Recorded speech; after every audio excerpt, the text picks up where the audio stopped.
What's going on, bottom line viewers? It's Mitch here, joined by Kev Vol, a Patriots and a Seahawks fan, here to talk about Super Bowl 49. It was just 2 years ago, and the Patriots are back in the Super Bowl in Super Bowl 51 against the Atlanta Falcons. That's coming up this Sunday. But we wanted to take you back to 2014 to discuss the Patriots game against the Seattle Seahawks and their defensive coordinator, Dan Quinn, who is now the head coach of the Atlanta Falcons. Of course, this is the season where Deflategate started. And is this the season where Deflategate gets put to rest? We'll see. But we're going to go back to 2014, discuss the teams, where we were, the moments of the year, recap the game, and discuss the decision at the end. Also, we'll discuss the game in general because it was an all-time classic. Kev, first off, how do you feel about this season as a Seahawks fan? How do you feel about this game? And where were you in 2014?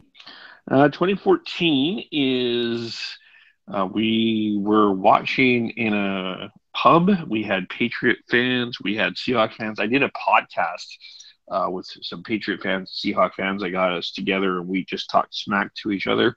That podcast has disappeared, unfortunately, but it was a fun time. We went back and forth. Legitimately, at that point, there was arguments for both teams to win the Super Bowl because the line wasn't. The Patriots were favored, but they were not. Unlike the 2000 Super Bowl 38, which we talked about, the line was a lot closer in this one. There were certainly arguments there. The Seahawks coming off the not just the Super Bowl victory, quite frankly, but a devastating statement Super Bowl victory, where they defeated Peyton Manning 43-8. So Russell Wilson was on the verge of beating Peyton Manning, not only winning back-to-back Super Bowls, but over two of the greatest quarterbacks in history, Peyton Manning and Tom Brady. That also was an anticipated, expected moment. The Seahawks caught their stride that year. The devastating loss, really the toughest loss we had, was the loss to Dallas, where that at home that was a tough loss. But and then that was also the year that the Packers were up 16-0 in half. We weren't supposed to be there. We were not supposed to be there, but all of a sudden, the Seahawks came back, won that NFC Championship game in overtime, and advanced to the Super Bowl. Meanwhile, the Patriots had a nice, relatively easier game over the Indianapolis. In the championship, but in the divisional game, we had a pretty tough one. Yes, well, the championship games were much different. Divisional, actually opposite. If I remember correctly, the Seahawks blew out the Panthers. Yeah, and you guys had a tough game against the Ravens, I believe. Yeah, we'll get into that game in just a little bit. But where I was in 2014 watching this game, I was at my friend's house, a fellow Patriots fan, and we were the only people out of, I think, at least 12 to 15 people that were cheering for the Patriots. So at the end of the game, I will tell you what happens at the end of the game when Malcolm Butler gets the interception. It was one of the craziest moments of my life, and I just reacted like no other. So I'll talk about that at the end once we get to that play. But that's where I was. I'll talk about that at the end here too, because it's such a surreal moment. Are there any moments before we get into the seasons of both teams itself that we want to discuss? From that year? Yeah. I think just there was such a huge expectation on the Seahawks. I mean, even the Thursday night game, Aaron Rodgers and the Packers, there was such a different aura about the Seattle Seahawks team like no other. That Thursday night game, Aaron Rodgers specifically avoided Richard Sherman that night all day. He didn't even throw on that side. So the Seahawks came into the year looking invisible, probably as invisible as you possibly could be. And we'll talk about this. I think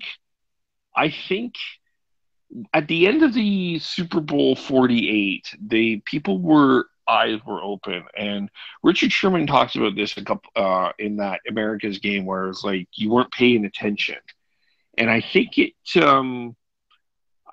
there was a sense here when we get into the game that turned around a little bit because I think the invisibility caught up to the Seahawks at that one point in that game and I think that's in part why the Patriots won.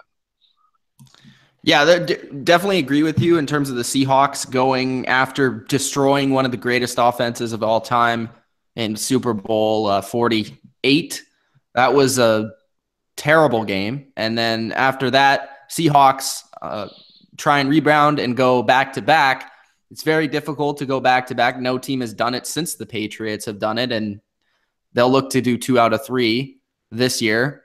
But the Seahawks, like I remember, there was just, like you said, just this vibe about the team and their defense specifically, that this was the best defense of the modern era, the best defense since the 2000 Ravens, and everyone was giving them a ton of credit for that, in which they probably were in 2013.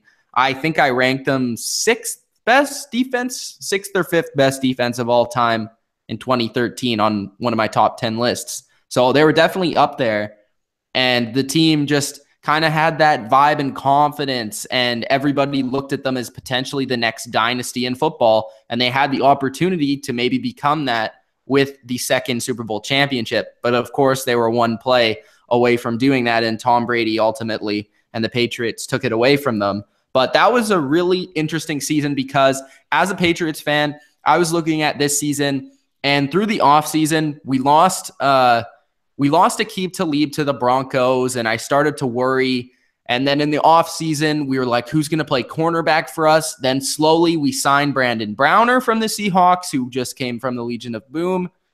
And we signed Darrelle Revis. So we signed the big rival of the Patriots. Bill Belichick made a move. Our secondary was struggling the last couple of years before that until we got Talib. And Talib was kind of that guy that sort of made our defense get some resurgence to the defense, because before that, we were kind of up and down. We made that Super Bowl against the Giants, but our defense was awful. 2010 to 2009, bad defenses. But once we got Talib, kind of solidified, and then Belichick was like, we need a cornerback to replace him. They get Revis. And this was a year from a Patriots fan perspective that I can remember. I had really high hopes. I thought this was a season, well, as a Patriots fan, you expect to go far. But in this season, I thought this is a season where we can win the Super Bowl. We finally have a defense that looks like it can be good enough to win the bowl. It looks like Brady's going to have a great offense with Gronk and all those guys. Edelman stepped up last year. This is going to be a huge year for him as well. So this was a big-time season for the Patriots. And the way it started was kind of interesting. This was the year of the demise. This is why this Super Bowl win was so special if you're a Patriots fan, because this was one of the years. There was years in the past that people doubted the Patriots in the media, but this was that they're not good anymore. Classic Trent Dilfer quote from ESPN after they lose to the Kansas City Chiefs, 41-13. Yeah. That is insane. Or 41-14 in week 4. They were 0-1 after they lost to the Dolphins in week 1 in Miami. And usually the Patriots after that game were kind of like, okay, we didn't expect to lose, but we usually lose to the Dolphins in Miami. That was fine. We win a couple games, but they weren't really convincing. We won with defense against the Vikings 30-7, but again, it didn't seem like that bad because they had Matt Castle at quarterback. Then we played the Oakland Raiders, who are a bad team, and we only won by 7 at home. And then we played the Chiefs and got destroyed. And then the week after that, we played the undefeated Cincinnati Bengals. And at home, the Patriots were actually the underdog in this game for the first time in a while at home in a primetime game. And they put up 505 yards on offense and scored 43 points against the undefeated Bengals. And that was kind of like, okay, we're finally going to have Darrelle Revis go against the number 1 receiver. I think Revis stripped A.J. Green in that game. He had like barely any yards. and we won that 43-17.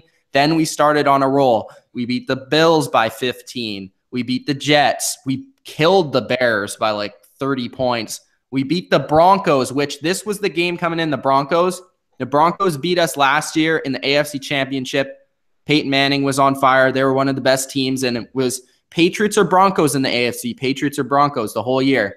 We played the Broncos at home, and we beat them by 22 points, 43-21 at home, and our defense looked legit, and our offense pretty much looked unstoppable. That was the game where Gronkowski had like the one-hand catch against the Broncos, which was ridiculous. So that was a huge game for a Patriots fan, and that's when you were kind of thinking, we can win the Super Bowl this year. We just destroyed the Broncos. Then we have our bye week, and then we have the Colts game against Jonas Gray, and he runs wild against the Colts for like 200. We had 246 rushing yards in that game with Jonas Gray. We beat the Lions, who were a pretty good team at that point, with Calvin Johnson, 34-9. We lost to the Packers, which was our third loss in Green Bay, and that was a potential Super Bowl matchup between the MVP Rodgers and Tom Brady, 26-21, which came down to the last play of the game. Then we went on a roll again with beating the Chargers, beating the Dolphins, and beating the Jets at the end of the year, and then we played some backups against the Bills and ended up losing that game. So the Patriots finished 12-4 going into the postseason with the number 1 seed, home field advantage, and that's all you could really ask for. And it was looking like it was going to be another Patriots-Broncos rematch until ultimately the Broncos lost to the Colts, which the Colts for some reason always had the upper hand on them and could always get a close game and win. Like, for some reason, Peyton Manning wasn't doing very well against the Colts when he played Andrew Luck. Don't know why, because the Colts were the way easier matchup for the Patriots. But we got the divisional playoffs, and for me, the toughest matchup going in the playoffs it's the Baltimore Ravens. The Ravens are always very tough to play for the Patriots. They beat the Patriots before in Foxborough. This was one of my favorite games of all time. The final score is 35-31, 422 yards of offense, 408 passing yards, and only 14 rushing yards for the Patriots. It was all Tom Brady. I think he had like 400 yards and 4 touchdowns. Julian Edelman threw a touchdown to Danny Amendola. It was the game where the Ravens started off hot. They were up 14-0. Patriots responded 14-14. They were up 28-14. Patriots responded 28-28, and then it went 35-31. So that was a crazy game, and that was an epic game. And that was also the Ravens coming off a big win over the Steelers as well. So that was a great game. Now, wasn't that the game that their Patriots were using the weird? Yes, that was the game where they were using the Alabama formation. That's where John Harbaugh freaked out, but it wasn't actually an illegal formation. For whatever reason, the Ravens just felt like it was cheating, but it really wasn't. They just had a guy report as eligible as a tackle, but then it would leave their tight end open. Like, it was like Hamanama Nui or whatever was the tight end, and they would have the tackle be he would line up as like the 5th offensive lineman. So it looked like he was the tackle, but he really wasn't. He was just going out for reception. So it was interesting. They would put like their slot receiver or running back as the blocker, and he would just stand at the line of scrimmage, and it confused the Ravens for about a whole drive where we ended up going down and scoring. So that was a pretty big play. Yeah, that was a really great game for a number of reasons. And that also started Deflategate, because I don't know if you know this, Kev, but the Ravens were actually the team to initially give the report to the Colts that the Patriots might have been using underinflated footballs. So then they go to the AFC Championship. They play the Colts, and it was a ridiculously butt whipping from the very beginning, 45-7. LeGarrette Blount had 3 touchdowns, and they just ran all over the Colts like they usually did. And for the last couple of years, because they were beating Luck in the playoffs the last couple of years. So then they have the whole situation where Tom Brady throws an interception to DeQuell Jackson.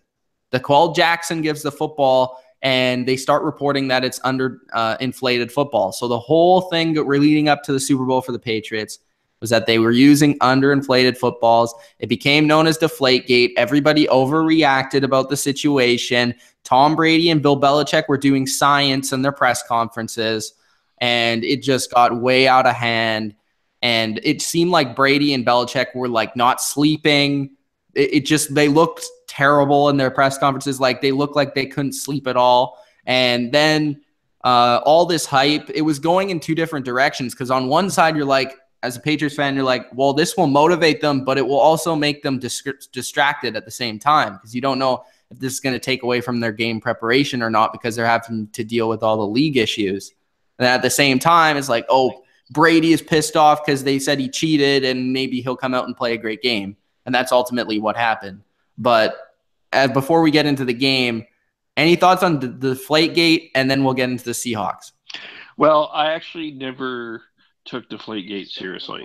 I just found this whole thing, it's the most ridiculous schmozzle in NFL history, because the reality is, and people forget this part of that conversation when it all came out, is Aaron Rodgers admitted to deflating footballs at that point in time. And there were other quarterbacks that came out and said they prefer a lighter ball.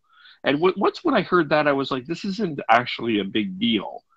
And it became far bigger of an issue than it really needed to be. And it's actually now to the point that it's going to be the theme of this Super Bowl. And we'll get into why at that a little bit later. But it's I think it's one of the most overblown storylines in NFL history. And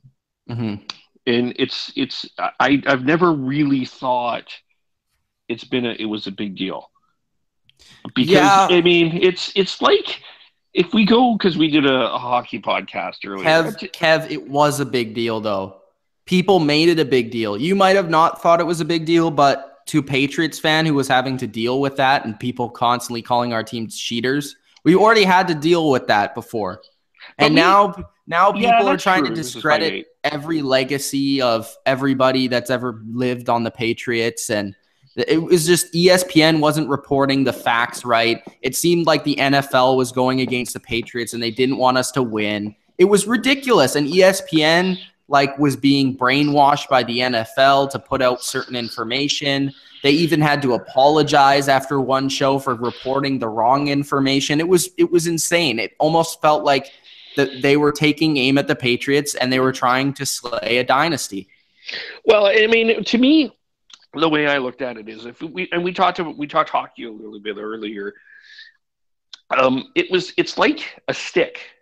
You like your stick some players like a stick a certain way, and it's close to the line, but it's not necessarily over the line. And this is the way that I thought the football was. And I thought what was going to come out of this at the time, when my first initial thought was, maybe they're going to look at adjusting the ball for some that preferred a different way. But it just became an issue. That it just became out of control, and it really was unfortunate. And I actually do think, in a sense, it tainted the game, because really the reality was, if you look back, these were the two best teams in the NFL. Oh yeah, for sure. At the time, and you can't really, you can argue how Seattle played against Green Bay, and we'll get into that. But they were the two best teams. Yeah, and this was a Super Bowl that was like nobody really knew who was going to win either.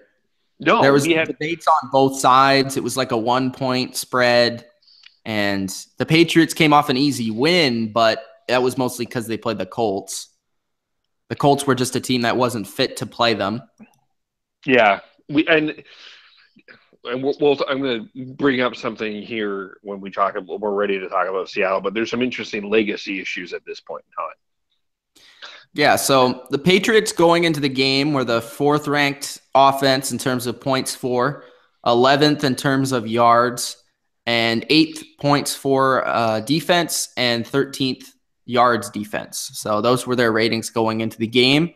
It doesn't even seem as good as this year's team. Actually, this year's team is one of the best statistical teams for the Patriots that they've had in a long time. But I'd argue that these two teams are very similar.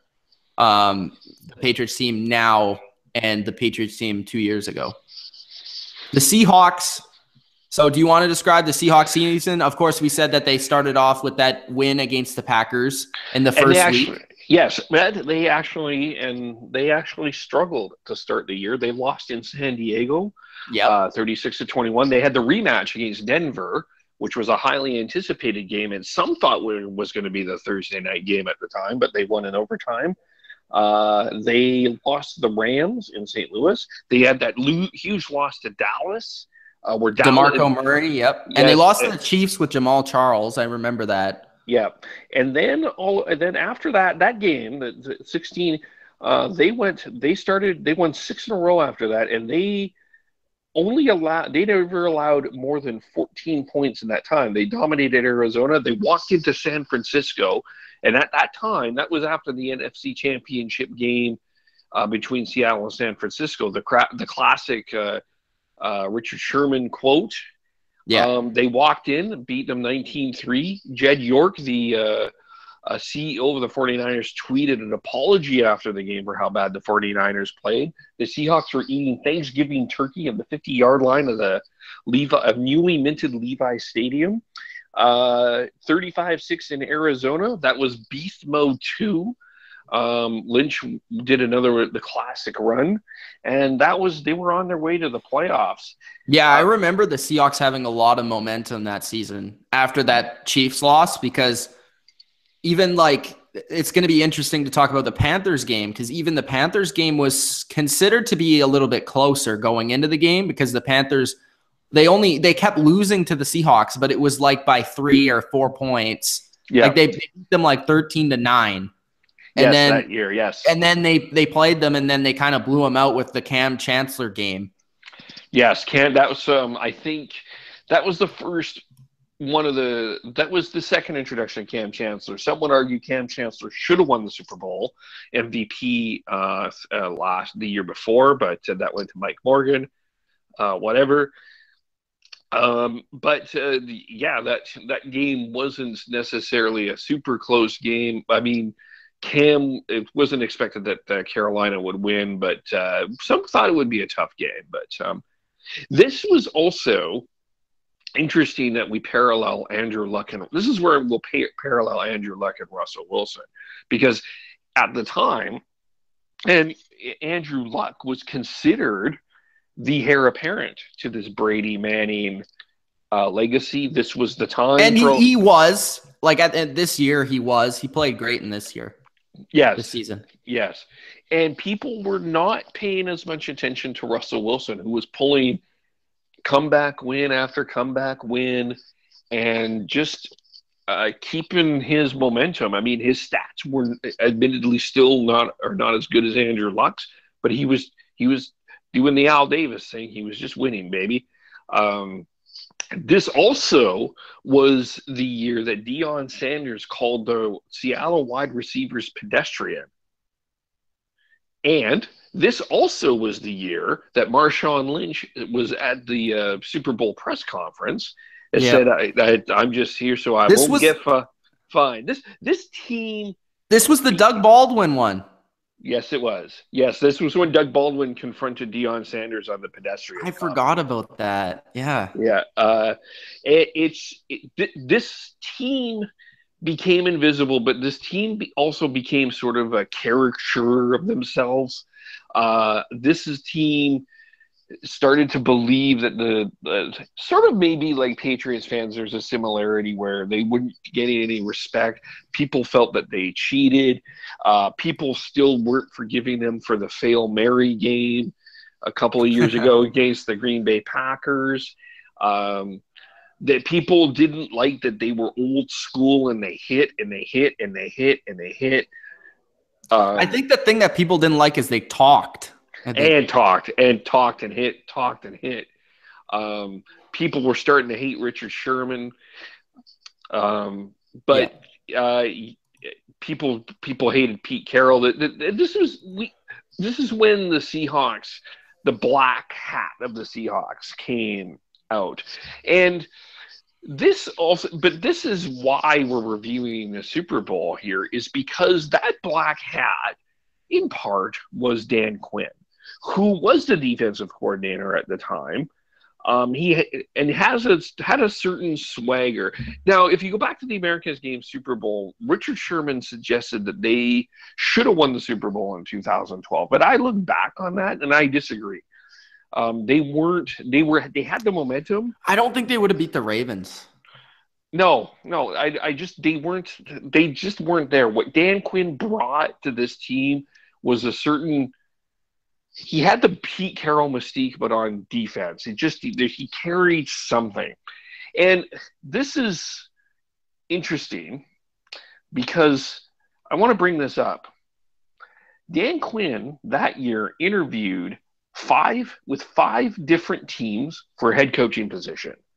The Bills, the Jets, the Bears, the 49ers. 4 of them didn't make the playoffs this year. 2 of them have fired their coach since, and 1 of them is about to hire their 4th head coach in 4 years. And I also remember, because this was also a game where people were looking at both coordinators on both sides. Yes, they were, because people were talking about McDaniel and Devil. We'll talk about the game, which is going to be very important going into the Super Bowl, McDaniels versus Quinn. But it was like that both these coordinators were getting hype. And even the whole Pete Carroll playing the Patriots was kind of getting a little bit of hype because he was, of course, the coach before Belichick. Yes, that's right. So that was interesting as well. So the Seahawks had that playoff run. Anything to talk about in that Packers game? That Packers I remember that being like, oh my God, what is happening to Russell Wilson? Like he was playing awful in that game. It was one of the worst games, and it was 5 minutes left. So I was like, it's over. It is legitimately over. It was 19-3. Then first, John Ryan throws that pass to Gary Gilliam. Then it gets into over. Then they recover the onside kick. Then they make, and that was a theme for the Seahawks, they make it a ridiculous catch. We'll get into that in this game too, as we talk about this game. Another ridiculous catch. And that's where Russell Wilson had that comeback legacy. That's in part because of how this game turned out. And that's why Seahawk fans believe that if Green Bay came into Seattle, they wouldn't be able to win this game. And there's some Seahawk fans that believe if we beat the Falcons, we would be here today. I doubt that. Some say that. I'm not saying that. I'm not going to say that or not. Yeah, I don't even know if you guys had a chance against the Falcons, so I don't know if you guys can really say that. It's the, as fans do the what if this, if that, Yeah, I know. So this was the Patriots back in the Super Bowl against a team that just won the Super Bowl. It was the dynasty versus the maybe dynasty. The dynasty versus the new dynasty. That's kind of what it was. Like, it was, if the Seahawks beat the Patriots, they're solidified. It's what it was. And this game was a very interesting game to rewatch. I've watched it probably about 3 times since the original time because it's always on NFL Network. I haven't watched the entire thing about 3 times. I probably watched the entire thing twice since it happened. I watched like bits and pieces probably another time. I've seen the ending of the game numerous times. It's kind of hard to avoid. But this was an interesting game. The game kind of started off. It had a ton of hype going into it. It was, can the Patriots stop Marshawn Lynch? And then on the other side it was Brady versus the Legion of Boom. So those were the kind of the storylines for both sides. Russell Wilson wasn't getting a ton of hype. I do remember the cornerbacks, Revis versus Sherman, was getting a lot of hype. Yes, and that actually played out during the game with one infamous pose by Sherman, which turned out to backfire on him. But we'll get to that. Yeah. This was a good game, and also the coordinators, Dan Quinn versus Josh McDaniels. This might be the greatest Super Bowl of all time, and I'm not just saying that as a Patriots fan, but It was a great game from start to finish. I don't think there was any point in this game where you're like, this is a bad game, this is a blowout, or this is, it could have turned out to be a blowout at one point in the game, but certain circumstances happened and the Patriots fought back. So the game was kind of like on Patriots on offense. They were utilizing a lot of short passes. Amendola, Edelman, and Gronk. Vereen was huge in this game. Just the number of times that I watched this back and the Patriots broke tackles and avoided tackles and got like 3 extra yards, especially Edelman. Edelman does not get enough credit for this game. Edelman was absolutely superb in this game. He was incredible. One of the best plays I've ever seen was when Julian Edelman got absolutely destroyed by Cam Chancellor and kept running. And that was the biggest play of the game, was when the Patriots were on 3rd and 14, and they were down by 10 points, 24-14, 3rd and 14 on their own. I think it was around a 40-yard line. Yeah. And the Patriots were getting nothing going at that point. Brady steps up in the pocket. He hits Edelman across the first down, and Edelman gets destroyed. And then he gets back up, and he puts his hand on the ground and starts running. And it looked like he was concussed, but he stayed in the game. That was one of the biggest, if not the biggest play of the game. And that offensively, Patriots expected to run a little bit better, but they couldn't really run. The Seahawks were like the best defense in almost every category. They were first in yards and points, and they were also first against the pass, but they're third against the run. And Blunt just had that big game. So it was basically Brady, Vereen, and the short passing game, and that was what ended up being the difference. And the defense for the Patriots against the Seahawks offense, it was kind of like the Seahawks started off kind of rough. The Patriots actually dominated most of the first half until the end of it, because I think it was like Russell Wilson didn't complete a pass until like the second quarter. It was a long time. And then in the second half and near the end of the half, you had... It was with 5 minutes left in the second quarter was Russell Wilson completed his first pass. Yeah, you had Matthews, this guy out of nowhere who started absolutely dominating Kyle Arrington. Kyle Arrington was the third corner, the slot corner for the Patriots, and this was another huge development during the game, the development of Malcolm Butler, because Matthews started absolutely mossing him. He was like 4 inches taller, 5 inches taller than Arrington. He scored a touchdown in the game, and the Seahawks started going down the field with real good, like just super quick. They got a score after Gronkowski scored against KJ Wright, which I have no idea why KJ Wright was on man coverage on Gronk. They had the Seahawks got the ball with like 30 seconds left, and they went all the way down the field and scored. Yep. And Matthews scored, I think, and it was just an easy score, and Belichick looked puzzled. So they made halftime adjustments, and they ended up putting Brandon Browner on Matthews, and they put Butler on Curse, which we'll talk about that play. So there was that, and Revis was on Baldwin. Also during that game, they had the Baldwin touchdown where Revis ran into the ref, and Baldwin scored, and then Sherman went 2-4. We still don't know if he's talking about Revis or he was talking about the score, but he went 24. And then every Patriots fan from now on always has, how many Super Bowl rings does Brady have? And it's like 4 with Sherman. So that was pretty funny. So that was a development on that side of the ball. Lynch kind of he wasn't really able to run. Kind of near the third quarter, like third, fourth quarter, the Patriots only gave up like, I think 3 points. I'm not sure. But Marshawn Lynch was not very consistent on the ground. Most of their big plays were through the passing game. And very much like the Panthers game, the Patriots kind of gave up way too many big plays down the field. But most of that was due to Russell Wilson's legs. He was able to escape out of the pocket a lot and kind of hit people down the field. And that was a huge part of the game. So it was like Brady versus the defense. There was a couple injuries on the side of the Seahawks. Jeremy Actually, Lane. a Jeremy big Lane. injury for Lane. Yes. Yeah. Who was Brandon Browner's replacement, broke his wrist on an interception. That when the one of the early drives in the Yes, game. that was the second drive from the Patriots, and it looked like they were going to go up 7-0, and Brady threw an interception in the end zone. Yep. And he hurt his wrist, and it had an impact on the game because It did.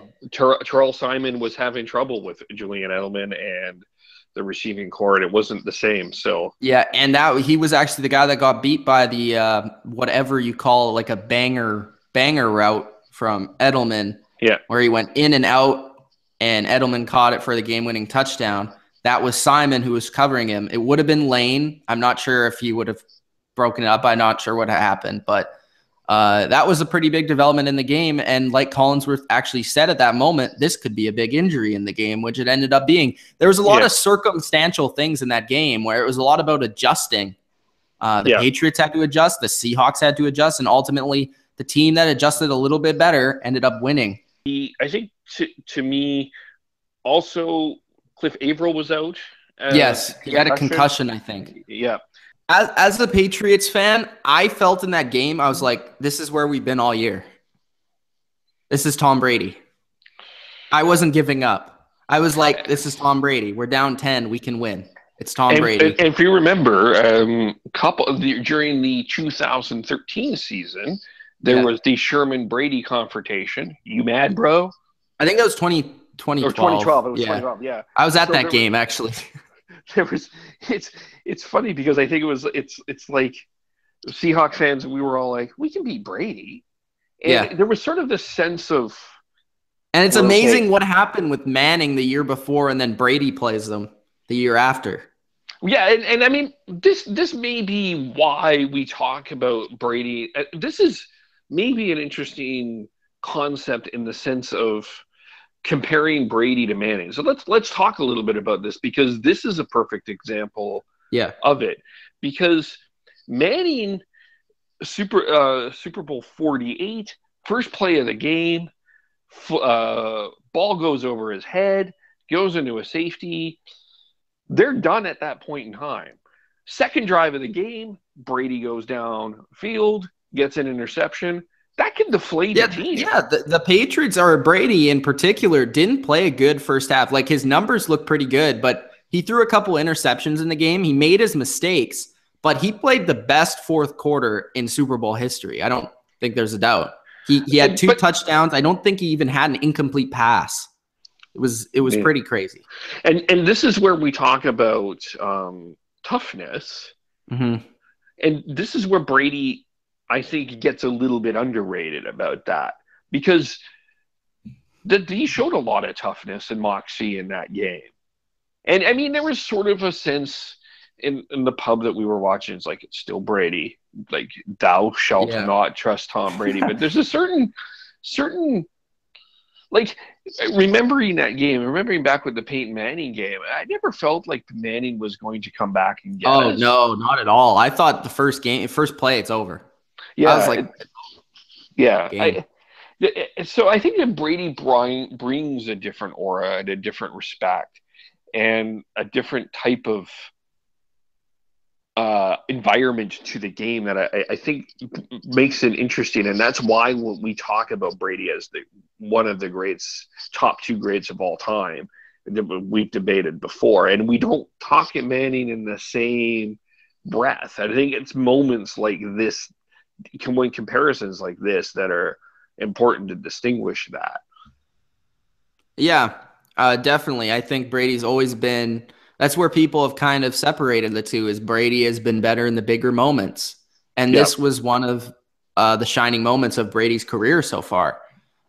So it might be one of the best games ever played. People have said in the Super Bowl that this is one of the best games that any quarterback has ever played, considering the defense that they played against and the things that they needed to go through to win the game. So it was definitely a great performance by Brady. I think another guy that I thought will be an interesting comparison for the game against the Atlanta Falcons, considering it's the same defense without lesser players. I think that the Shane Vereen role will be very interesting to see if the Patriots rather try and run the ball more often or if they try and pass to their backs. Because the Falcons are a smaller defense than the Seahawks were, and they're not necessarily as good against a run. So do they try and hammer Blunt, or do they have Shane Vereen 2.0 in James White, who a lot of people think of Dion Lewis, but James White is Shane Vereen 2.0. Will he be big? Because in this game, Vereen was chipping away with 5-yard catches after 5-yard catches against that same defense and had a huge catch with the one-hand catch. I don't know if you remember that. Yes, I do. He had like 12 catches in the game or something. And so it will be interesting to see if that comes into play as well. Of course, Edelman and all those guys will come into play, but maybe the running back out of the backfield will be a big thing. Yeah. The aura that Dan Quinn brings is the same, I think, in a certain way. Something that interesting to consider is that since the 2013 season, we kind of saw, the Seahawks defense is the best. I mean, this defense is amazing. And then people started adapting that same defense. Yeah. And now that people play this defense more, now more people, especially since the Patriots Super Bowl, people have started to be able to, run different plays against it, move the ball against it more effectively.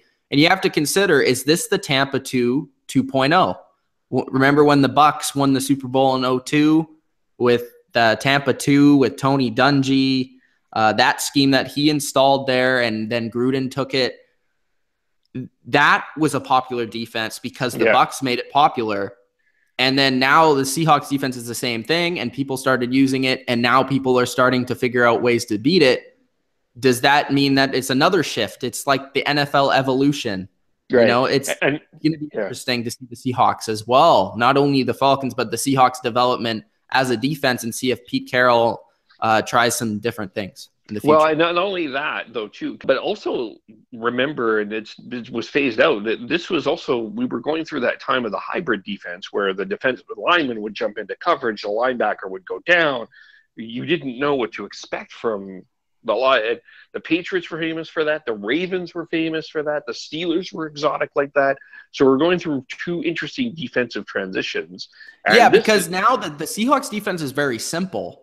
Like it's very simple, and the Patriots and the Ravens and all those defenses you brought up were very kind of exotic. Yeah. And now it's like, let's rely on our players, play simple defense, and tackle because we don't want to give up big plays. Yeah, that's kind of what it's about now. So it's going to be interesting to see how the NFL kind of evolves. And also, one thing I noticed about this game even was there were a lot of smaller players on the field compared to Super Bowl 38. 11 years after Super Bowl 38, there were huge men on defense. I mean, just behemoths. And then for the Seahawks and Patriots, you saw like linebackers playing DN basically.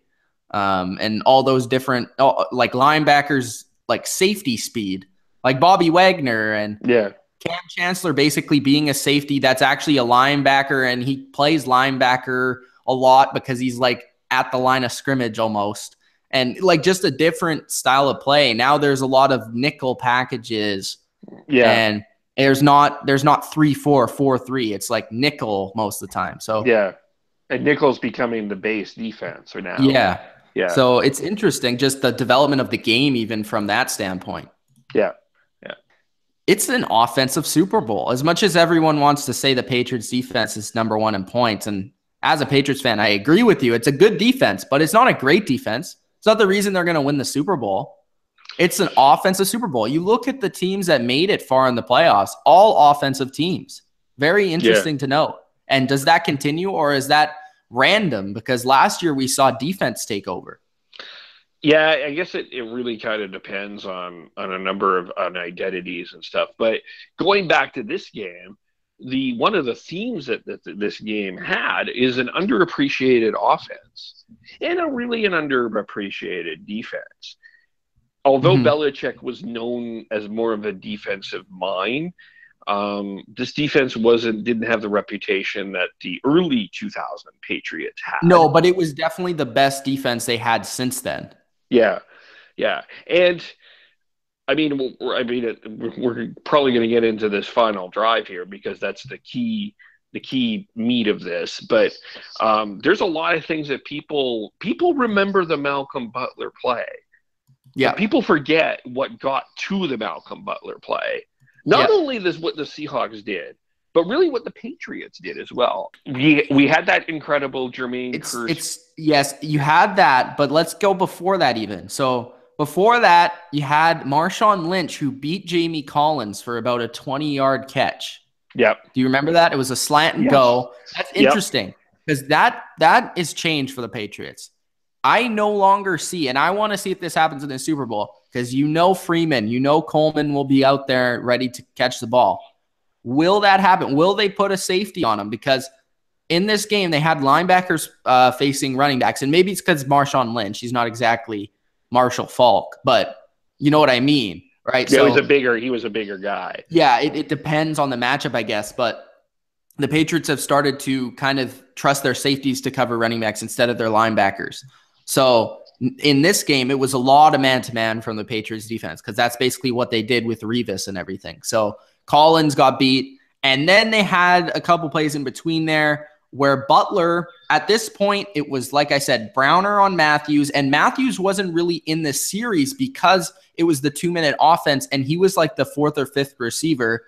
He was in there a couple of times, and they took a shot to him to the end zone, but Browner hit it down. They had a couple plays, but then the Patriots started changing their defense. I think they had Logan Ryan in there a little bit more. They had Butler in there on Kearse. They had Revis on Baldwin and Browner on Matthews or whoever the other receiver was at the time. So they had the play with the ridiculous catch where basically Russell just throws it up. He just throws it up, and it looks like it's going to be incomplete. Butler knocks it down right into Kearse's lap. Kearse kicks it around. Deron Harmon jumps over Kearse. All these players are still on their respective teams. Kearse kicks it into his lap. He catches it. He tries to get up, and then he gets hit, and then he gets touched, I think, or something like that. Yeah. So it was like, what the heck? And you could tell everybody was reacting to it, from the sideline to the cheerleaders. They were like, oh, my God. Chris Collinsworth lost his mind. He was like, oh, my God, David Tyree. And it was the same field where David Tyree happened. I was freaking out. I was like, are you kidding me? This can't be happening again. Like 3 times, a ridiculous catch. This can't be happening again. We're going to lose. This and can't you know be happening. Who wasn't freaking out? Was Bill Belichick. Bill Belichick wasn't freaking out. Tom Brady even freaked out. You remember Tom Brady's reaction? Yes, He's like, oh, my God, really? So Bill Belichick, throughout this whole time, he was letting the clock run. And something he learned from the Super Bowl 46 against the Giants, or is it 46? I don't really know. But it was the Super Bowl against where they scored with Ahmad Bradshaw. Yes. And he let them score to get Brady the ball back. Yes, because they were in that game. The Giants were specifically telling Bradshaw not to score, get your knee down. And what was actually brilliant is the Patriots didn't let him get his knee down; they let him score. Yeah, so they let him score, but this time Belichick lets the clock run, and nobody is realizing that the clock is running out. There was a couple times where Wilson even let the clock run out, and he called a timeout before that. So they actually wasted a timeout earlier in the drive, and a lot of people don't remember that. And then they had 2 timeouts on the goal line. No, they had 1 at the goal line. Or they had one at the goal line, and they used 2 timeouts before that on this very drive. And yes, and I remember being angry at we were just fuming at the way that it's not the call. It's not the one call. It's the entire process of that drive is the reason they lost. Yeah, I think that Carroll reacted like he didn't know that Belichick was going to let the clock run out, because Belichick just went with it. Like he said on a couple of the documentaries about the season, like he just wanted to put pressure on them to try and make them score because he trusted the defense. And what ended up happening is, if you think about it, if the Seahawks would have ran and got stopped, it would have been very difficult to run 2 more plays. Yes. Because the Seahawks were thinking about, okay, how can we maximize our 4 plays? They weren't thinking about, let's get in the end zone right now. And actually, the biggest play on this drive was Dante Hightower, the play before, where he had a torn labrum in this game. And he took Marshawn Lynch down with one arm at the 1 yard line. Not only that, he took a 310-pound Russell Okung and tossed him aside to get down Marshawn Lynch. So what happens there is the Seahawks are like, okay, we haven't gone in. We need to hurry up to the line. And they call their pick play. Yeah. They call their pick play. And this was a play that they've used all year. Malcolm Butler studied the play. They had Brandon Browner push, Lockett right into Curse. Or who was going to catch it? It was Lockett, Curse right? pushing into Matthews. Yes, that's right. So, yeah, Lockett was going to catch it. Yes. And no, Matthews was the intended receiver. I think it was Kurt. I think it was Lockett. Because I remember Lockett, the one that was falling when Butler caught it. So Butler sprinted in there, and it's almost an impossible interception. You have to time that perfectly. So he picked it off, and he almost got a safety, but he landed on the 1 yard line. It was one of the craziest plays I've ever seen. But to talk about that process, as a Seahawks fan, what were you thinking at the moment? And also, what were you wanting them to do looking back on it? Do you think they should have passed in that situation? Or do you think they should have maybe ran it and then passed after that? What do you think? Well, the obvious thing was to give it to Lynch because he was beast mode before even Hightower stopped him. It was at the 1. And it was like they could. He got stopped a couple of times in this game on 1 yard runs, which I think played a factor in that call. Yeah, but I'm not sure.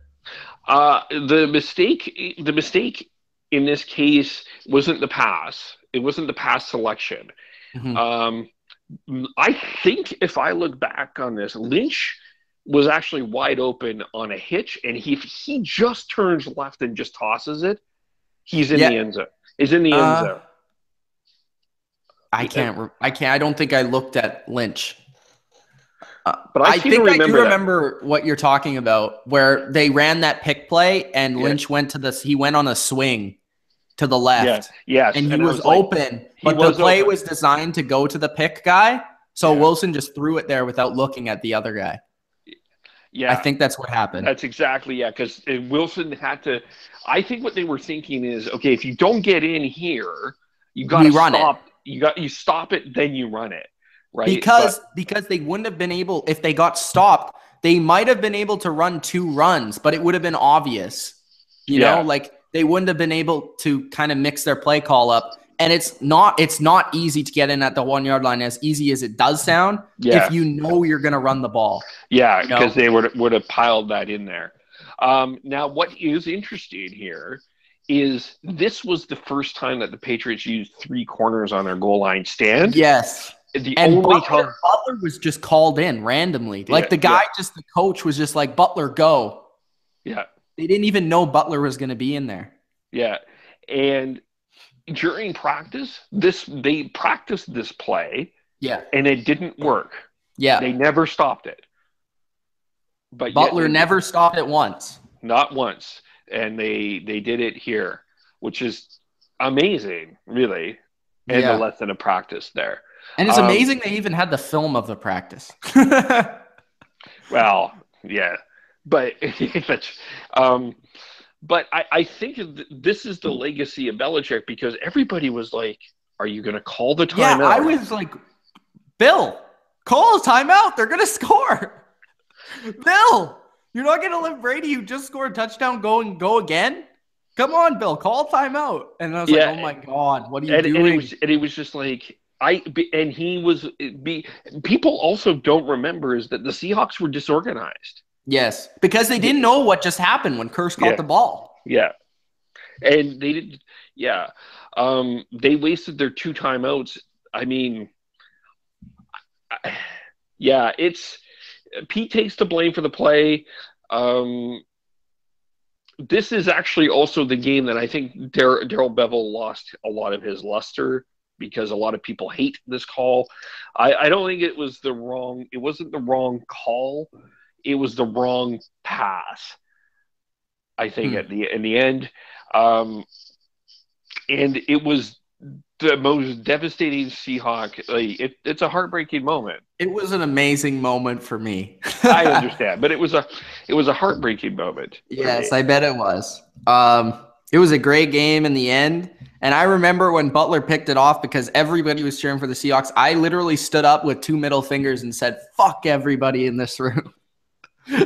Oh, I was like, F everybody in this room. Young and unprofessional Mitch Malone. Yes, I was like, F everybody. And everybody was just like, what? Like, just shocked. Like, oh my God, what just happened?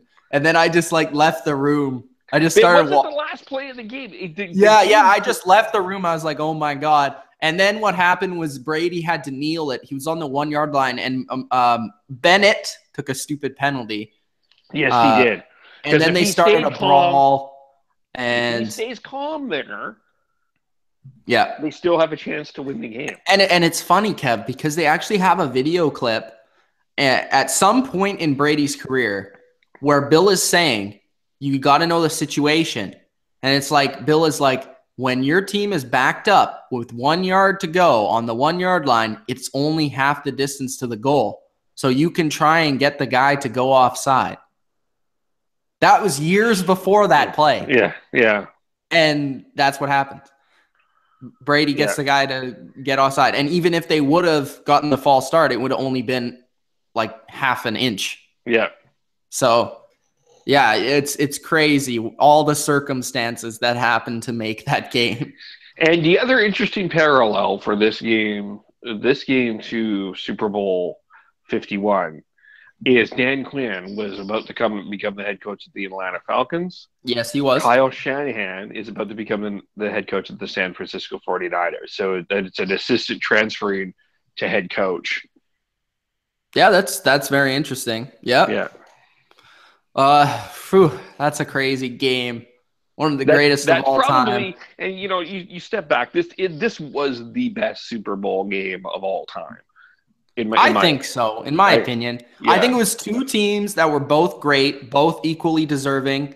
A Seahawks team that had all the luster coming in, a Patriots dynasty trying to reclaim.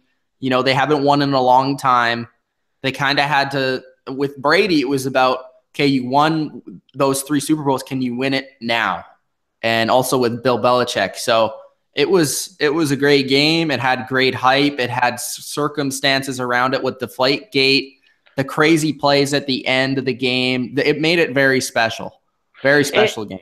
And 2 national teams, or Seahawks were becoming a national team that had love and hate everywhere.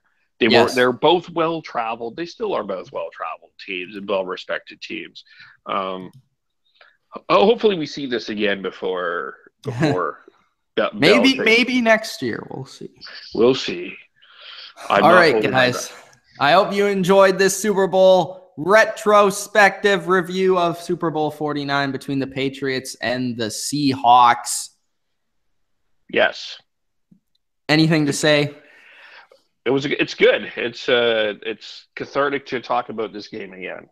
Yes. We'll probably discuss this game more than once leading up to Super Bowl 51 as it has many connections. I consider if you guys are really into the Super Bowl 51, I would consider watching it again. It was very interesting to watch. Yeah. So that being said, thanks guys for watching. Subscribe to The Bottom Line View for more Super Bowl reviews and recaps just like this one. Thanks guys for watching. For Mitch and Kev of The Bottom Line View, peace out. Peace.